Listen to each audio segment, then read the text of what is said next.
السلام علیکم ورحمۃ اللہ۔ روزے کی حالت میں کوئی مرد جب اپنی زوجہ سے اظہار محبت یا بوسہ وغیرہ دینا چاہ رہا ہے تو اس دوران اگر اطلام ہو جاتا ہے تو اس میں روزہ رہے گا یا ٹوٹ جائے گا؟ ماشاء اللہ، ثناء اللہ بھائی نے بہت اچھا سوال کیا کہ اگر کسی شخص نے روزے کی حالت میں اپنی بیوی سے اظہار محبت کے لیے بوس و کنار کر لیا یا پھر کسی بھی اعتبار سے جسم کی ٹچنگ ہوئی دخول کے علاوہ،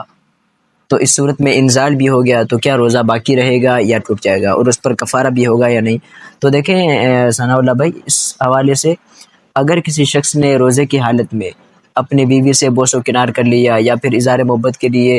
جسم کی کسی بھی طرح سے ٹچنگ ہو گئی، دخول نہ ہوا دخول کے علاوہ، تو اس صورت میں اس کا روزہ بالکل ٹوٹ جائے گا، اور اس پر اس روزے کا قضا جو ہے وہ اس کو کرنی ہوگی، کفارہ لازم نہیں ہوگا اس پر، روزہ اس کا بالکل ٹوٹ جائے گا۔ اور اگر کوئی شخص جان بوجھ کر بالکل روزے کی حالت میں دخول کر لے، بالکل تعلق زوجین قائم کر لے، تو پھر اس صورت میں روزہ بھی ٹوٹ جائے گا اور اس پر کفارہ بھی لازم ہوگا، اور وہ سخت گناہگار بھی ہوگا۔